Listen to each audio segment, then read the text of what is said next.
In this episode of Travels with the Bondi Vet, Chris visits some interesting pets in Abu Dhabi. Really, the difference between my hand and that quail probably isn't too much. Journeys to remote outback Australia for a singing lesson. Where are you, Rusty? I was told you were trusty. And finds an Australian city experience that rivals the Big Apple. So nothing would give me more pleasure than to show you why this place is one of the best places in the world to visit.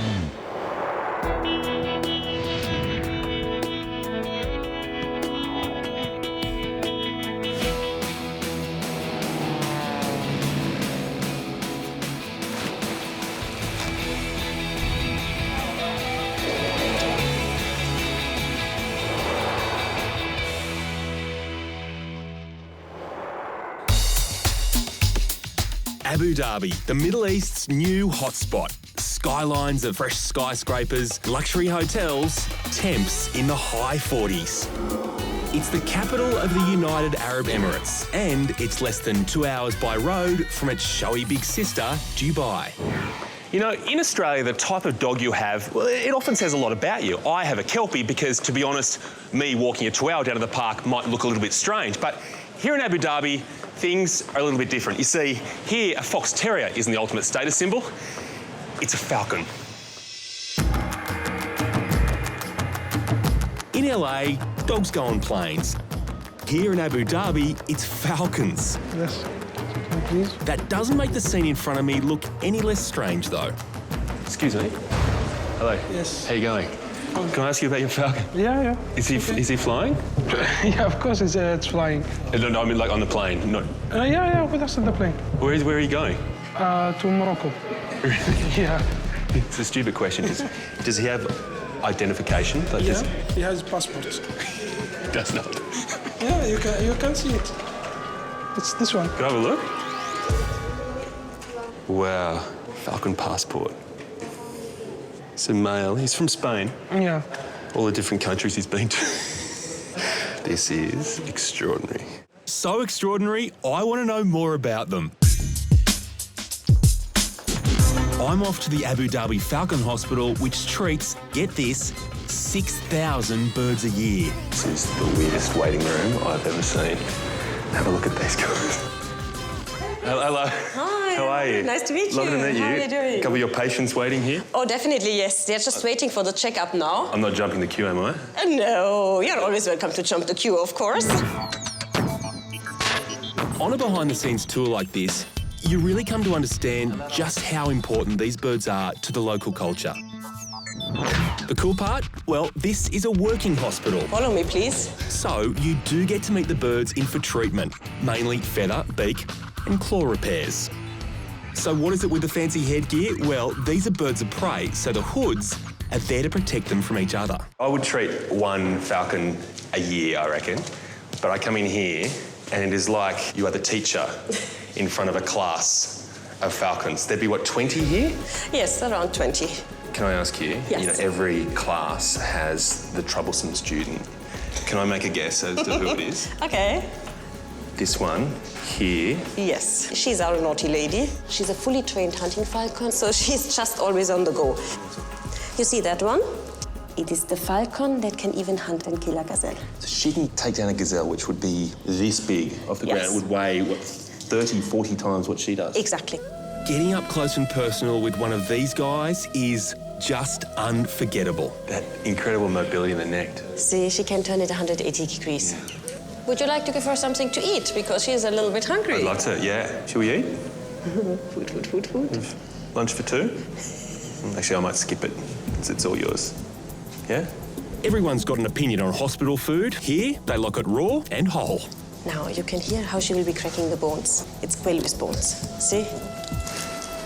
You know, I'm sure you're thinking, why not ditch the glove altogether? Well, this is why you have the glove, because really the difference between my hand and that quail probably isn't too much. That was a good bit. So it turns out there's a feather repair scheduled for this afternoon. And it seems like a bit of a shame to come all this way and not help out. Would she have broken that feather just through a flying accident? Yes, that's usually how they do it, yes. When they fly or when they hit a prey or they chase a prey and they hit, then they break the feathers. And in order to fix the feathers, we have some spare parts. What do you mean by spare parts? These are our spare parts. Oh, wow. So when you're dealing with the Ferrari of the bird world, obviously you need to go to a mechanic sometimes for a bit of a tune-up. You come in and see Marguerite, go to your spare parts drawer and pull out, well, something to replace the feather you've lost. Once it's done, back out there. In perfect shape. It's amazing. Once the feather's selected, This is nice. it's simply a matter of lining the wings up Measure it like this. and sticking the new feather on. It's intense there, isn't it? You have to get it right. It is, it is. It's not just to get it right, you have to get it 100% right. 99% is not good enough for a falcon. Where was I then? Was I sort of high 90s? Or was You were high 90s, yes. And while she's under, a talon trim, that's all part of the service. Are you ready? Had some interesting moments in my veterinary career, but I think Falcon beautician in Abu Dhabi, it's getting right up there.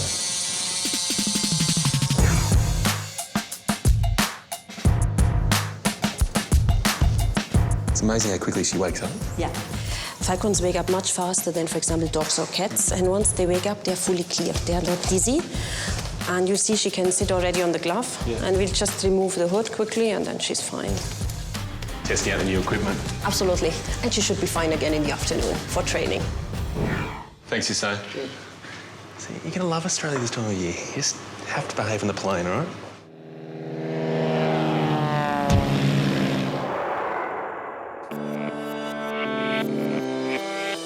When it comes time for a holiday, most of us head to the city for the arts, the culture, the five-star hotels. Surely the outback can't compete with a city that's packed so sky-high with sights and experiences. Surely. I'm in the Kimberley and have travelled 700 kilometres from Broome to the Bungle Bungle Range in the Bonalulu National Park. These red and black beehive-shaped towers date back 350 million years and contain a wealth of sights to see and places to explore, while feeling completely untouched by man. You know, the strange thing is that when you're standing here, there's this mysterious, almost eerie feeling that these big rock figures are staring in on you, wondering what you're doing here. The only thing I'm wondering, though, is where my guide is. This is one tourist attraction where you won't spend hours lining up to pay an admission fee. Out here, you really do feel absolutely alone. But my guide, Rusty, he's got to be around here somewhere. Maybe he's in here. Listen to those acoustics. Where are you, Rusty? I was told you were trusty, but in here it just smells musty. Where are you, Rusty? I'm over here. I'll come over. How are you, mate? Hey, mate, how Where are have you? you been, huh? Mate, I've been here. This is my favourite spot. So what is this area? It's got amazing atmosphere and acoustics. Well, as you can see, Pavarotti, the acoustics are sensational. We're here at Cathedral Gorge. So this is almost like the Outback's answer to the Opera House. Mate, this is nature's cathedral. It's as good as it gets. Only here they let anyone sing. Yeah, even you. Check out a bit of other stuff. I reckon. These natural skyscrapers were originally one big block of sandstone, but millions of years of uplift and erosion have caused them to separate into these domes. It's like walking into an abandoned city, and the best way to explore is to look into the back streets and alleyways, like a kid in a chasm. Rusty, for a place that has so much space, everything feels very narrow now. Yep, right in the middle of the chasm here. This is probably the best part. How high is this? We're probably, the walls around us here, probably a good 150 metres above. But the best thing about it is getting here in the middle of the day, because look at that fantastic light just filtering through the chasm. Wow. It's unreal, isn't it? Can I walk towards the light? Mate, be my guest. Oh, wow. It's almost like a religious experience. You stand here and you realise you're in the middle of probably the world's biggest sundial. You know, if every city has a clock, then the Bungle Bungles has this. The sun only touches the ground here once a day. Midday. The Bungle Bungle is 450 square kilometres, so you could spend days wandering through the domes. Fortunately, there's an easier way to take it all in. Up until 1983, this entire area was unknown to anyone but the local Aboriginal people. It was a television crew, much like us, that discovered it, and since then, it's become known as one of the world's most spectacular sights. Looking down on these natural sculptures is amazing, and from the air, you really get a sense of how remote this World Heritage Site is. So you've heard of Niagara Falls, Victoria Falls, and maybe even Iguazu Falls, but right now I'm heading towards Australia's answer to all of those. To get there, my trusty Rusty is taking me on a 3.5 kilometre walk, which will take us past two other impressive falls along the way, starting with Little Mertens. So this is the most modest of the big three falls, is it? Happy to call itself little? Yeah, mate, this is the smallest one. Mate, these aren't even falls, these are rapids. Hang on, mate, we haven't got to the good bit yet. All right, so they're falls. They are. That is a fall. That's the first of the three big ones up here. Mate, we're coming to big waterfall number 2. This is Big Mertens, and we're about to see one of the biggest drop-offs you can imagine. With a drop of about 100 metres, it's time to get horizontal. Incredible. Isn't that awesome? Wow. There's experiencing the outback, and there's really getting in touch with the outback, like this guy. Talking about gorges, and that's not the one I was wanting to show you. There's a great dividing range there that I can see. Big Merton Falls is impressive, but I'm keen to get to the main attraction. Here it is, Chris, my secret veranda. Best spot to view the falls. It's just cascading down so many levels, isn't it? 4 stages, all the way down, about 80 metres. Can I jump in there anyway? Not here. We'll go back over that way and find you a nice, secluded waterhole. I'm not nuding up, if that's what you're wondering.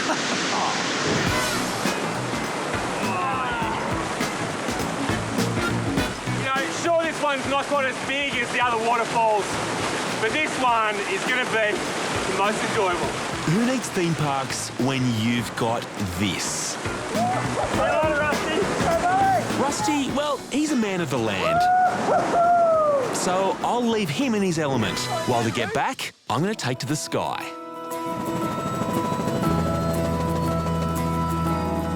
You know, from up here, you can really appreciate the Aboriginal dreaming story that says a serpent created this entire area because it looks like one very big, one very wet snake track carving across the landscape. It is incredible what you can see from up here. And there's Rusty right there. The Kimberley is one of Australia's hidden gems, rivaling anything you can find overseas or even in our capitals. You'll experience so much the city just can't offer. You might even discover Rusty out there, somewhere. I'm over here!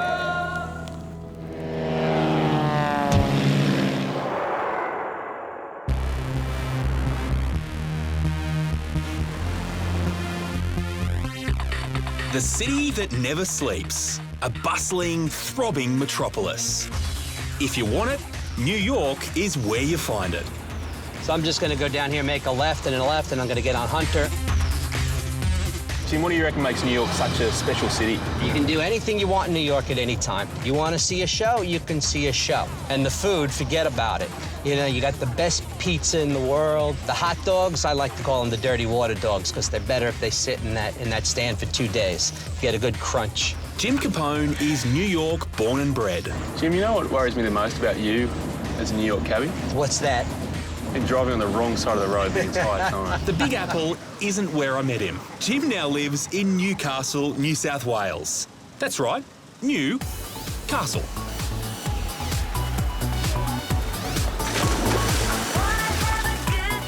In 2011, Newcastle was the surprise inclusion in the Lonely Planet's top 10 list of great cities to visit. Not Melbourne, not Sydney. No, Newcastle. Thank you very much, mate. You're welcome, my friend. What do I owe you? Don't worry about it, mate. It's on me. Forget about it. Forget about it.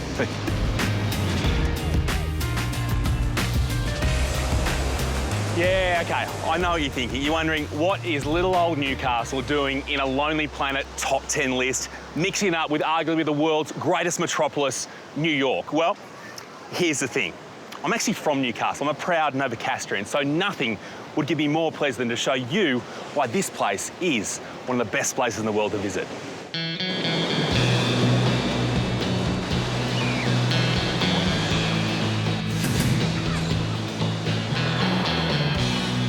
The number one selling point of Newcastle has always been this incredible natural beauty. Now, this is Nobby's Beach. It's hard to believe this is just minutes from the city in that direction. But the best thing of all, if you have a look around, it's the space. No matter where you are, you can always get your own little patch of sand, which means this beach is as a beach should be.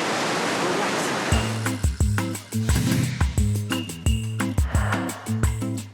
And here's the second big plus for my town, the food. You see, while New York might hang on to the title of being the cutting-edge cuisine capital of the world, if you look here on Derby Street, it's clear the restaurant scene has really exploded over the last decade or so, meaning this is no longer a culinary backwater. And did I mention the world's best fish and chips? Oh, thank you. That's great. Look at that. You'll find them at a hole in the wall called Scotty's.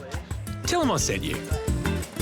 You know, you're used to, from your childhood, getting those beachside meals where the fish and chips are almost stuck to the newspaper and everything's gone soggy. Here, it's the exact opposite. It's crunchy, it's fresh, and yes, it's very good. Okay, let's talk landmark. See, in New York, they have the Empire State Building, which stands apparently as a monument to modern architecture.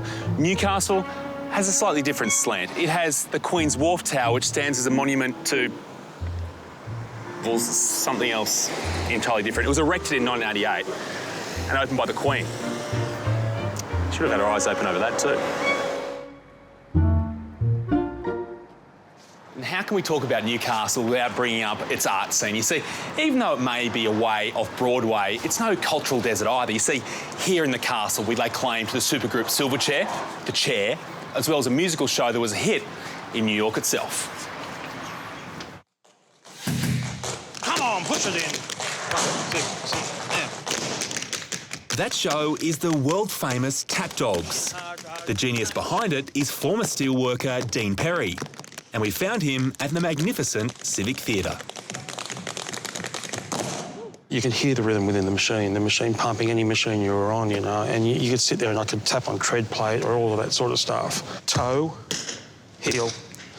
Apparently, Dean's still auditioning, which means this is my chance to impress him with a dance-off with his little brother Sheldon.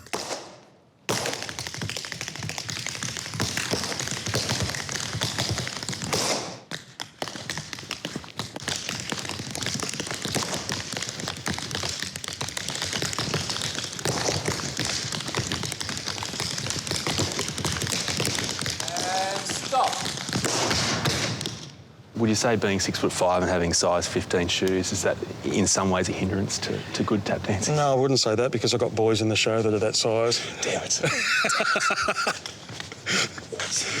Can we cut earlier than that? Just before he says that bit, if we can cut there, that'd be great.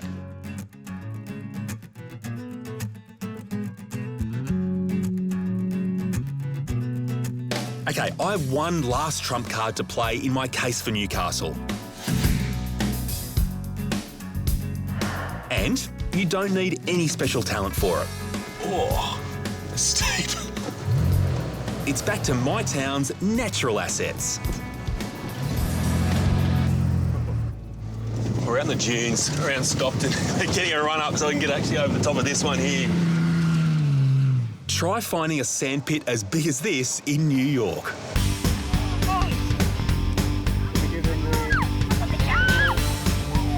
you want to push? Yeah? Good, good. Yeah.